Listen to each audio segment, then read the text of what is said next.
If I remember right, which I might not, so don't think this is just facts, but if I remember right, LSD is not actually as addictive as some of the other ones, because it doesn't really hit the pleasure centers as hard.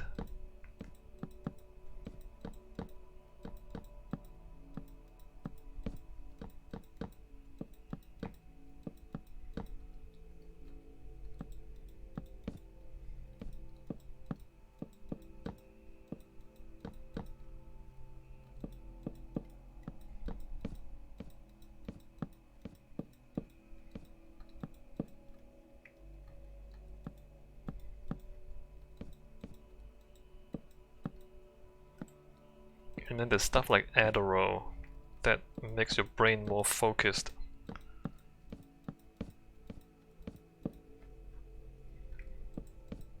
Which is fascinating too.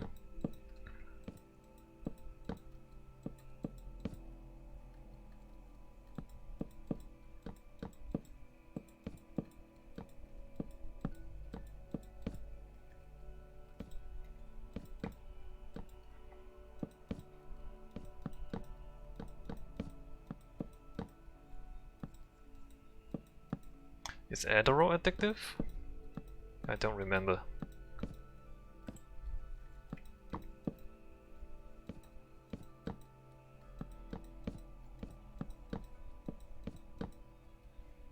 Oh, there's a block missing here. And even addiction is not all the same thing.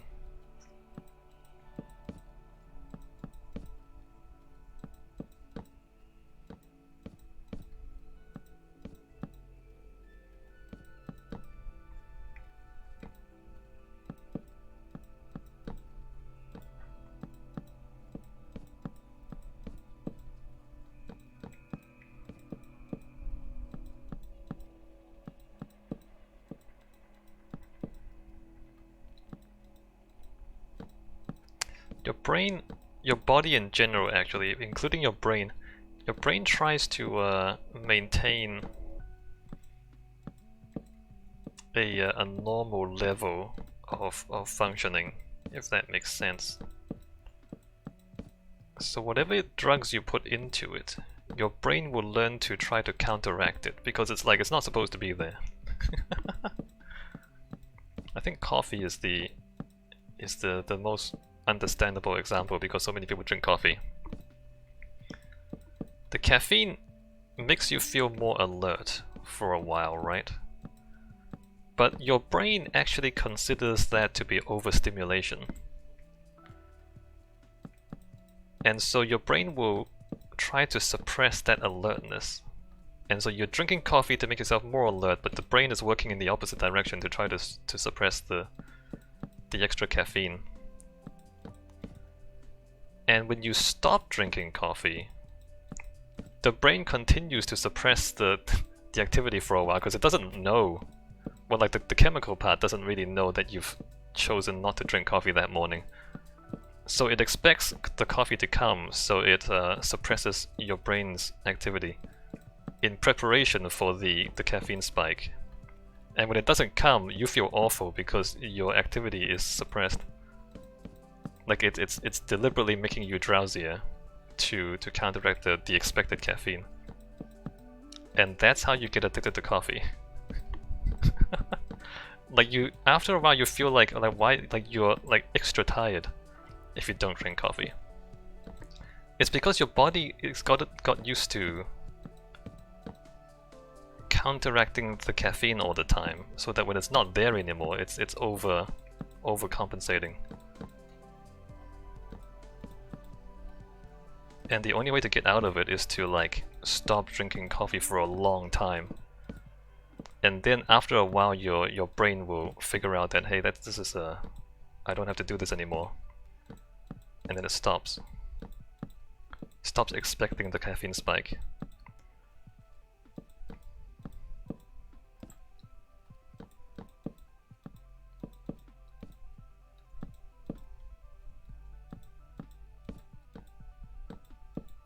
And a lot of addiction works that way. Same with stuff like heroin. Long-term addicts will tell you that they don't even feel good when they do drugs anymore. They just do drugs to avoid feeling bad, right? And the reason for that is, as I said, because the brain is actively counteracting the drugs. So in expectation of it feeling unnaturally good, your brain is actively trying to feel bad to counteract the spike coming in. And so when you stop doing drugs, you just feel really bad all the time because your brain is expecting this foreign intervention of chemicals.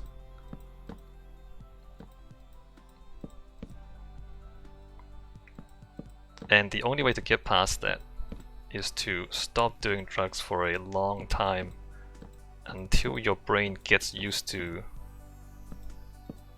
the new equilibrium without the drugs, and then they'll stop making you feel bad when you don't have it. And that's a real pain in the ass, of course, to try to like get through that transition.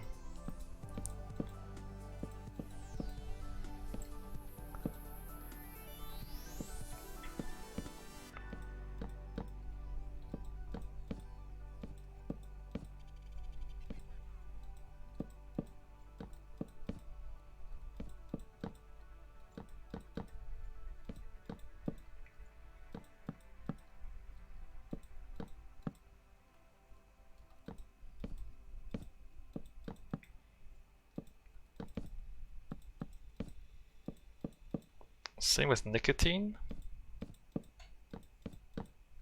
Nicotine is a bit of a suppressant, it calms you down. But again, it's not when you've been smoking for a long time, when you have nicotine addiction. Your brain deliberately makes itself jittery in expectation for the suppressant. So like when somebody suffers nicotine withdrawal, they are more jittery than a normal person, it's quite evident when you see someone in that state. But like people say, oh, I smoke because it calms me down. But as a person who doesn't smoke, you think, but I'm calm anyway. I don't need this to make me calm. Why does that person need this to make them calm? It's because the body is trying to counteract the expected effect of the nicotine. So it makes itself extra jittery to counteract the suppressant.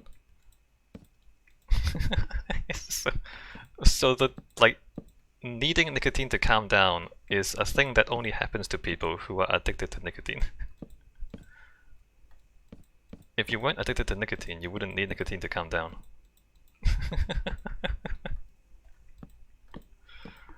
It's yeah.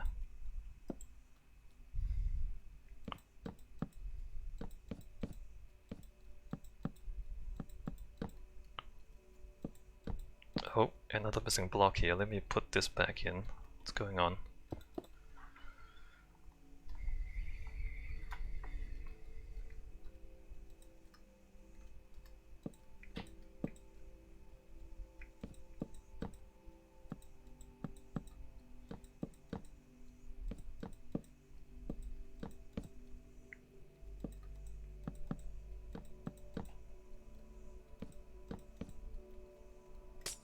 Ah.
What does alcohol do?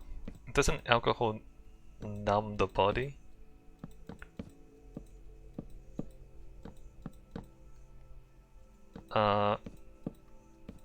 Some people drink alcohol to numb pain or numb the cold. Like people drink Russians drink vodka so they don't freeze in the cold.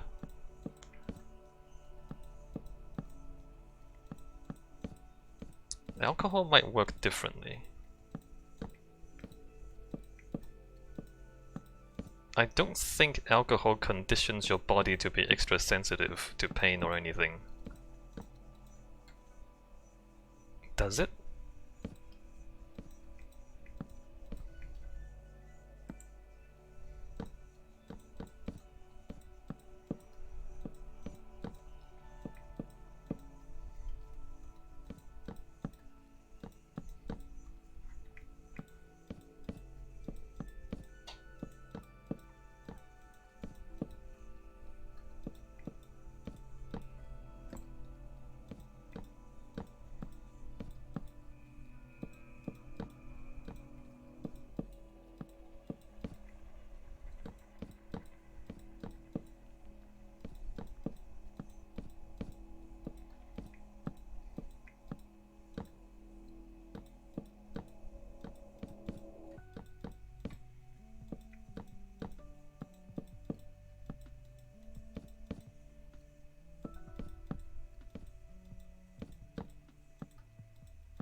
I remember one time I was at an art exhibition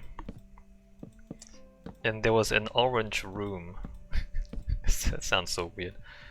And it wasn't just like an orange room, but the room was painted orange and the lights were orange. And that's it. Like it was just like there was only orange light. And when you walk inside, you only see orange because the light is just a very narrow band of orange. So you don't see any colors except for orange.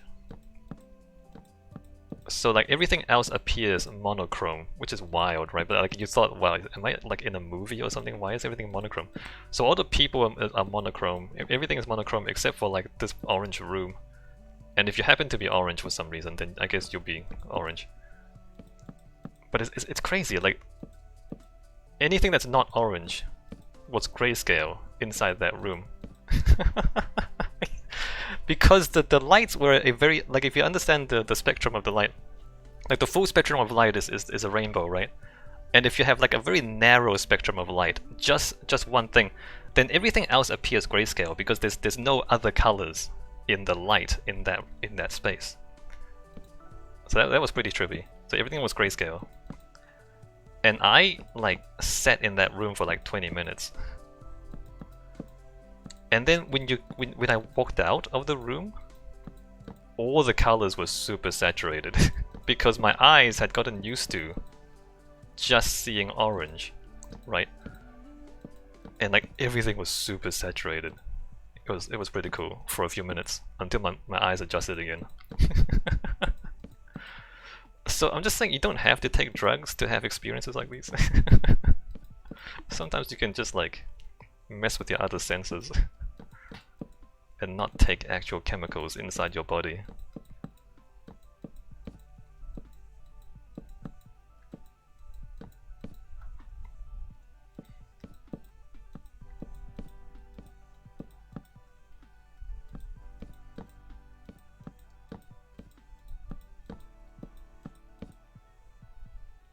I mean, it's not much different from like if you take a picture into Photoshop and just turn up the contrast.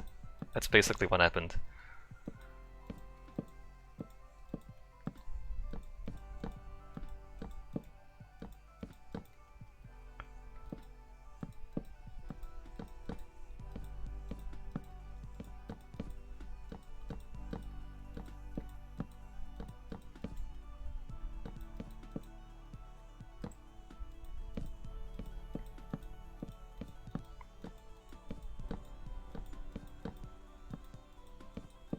But I guess that's like, it highlights how your senses aren't really, they're not fixed, right?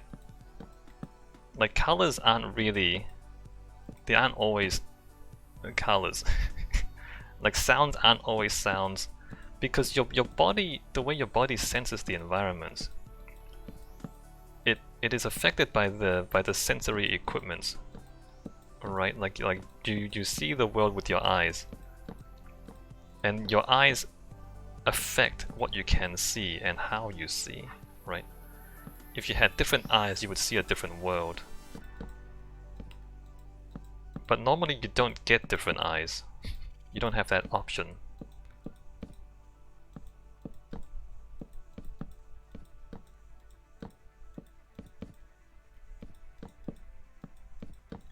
And it's very interesting when you do manage to get that option.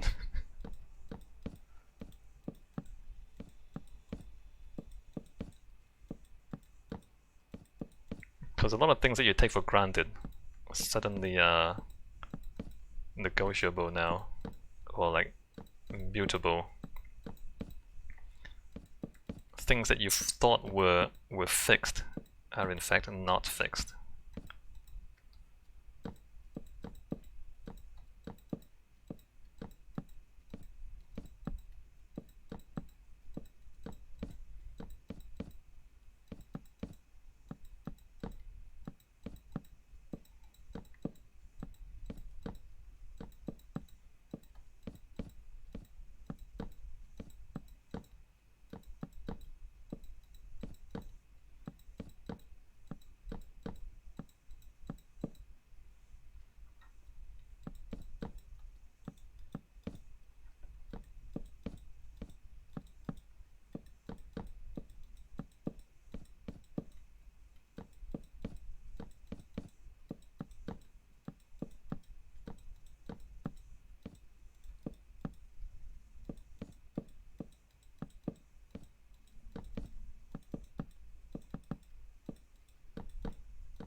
So I think on the interior I might have these glow sticks come down to the floor in some places. Especially since I need lighting near the ground. Especially by the tracks and by the buttons.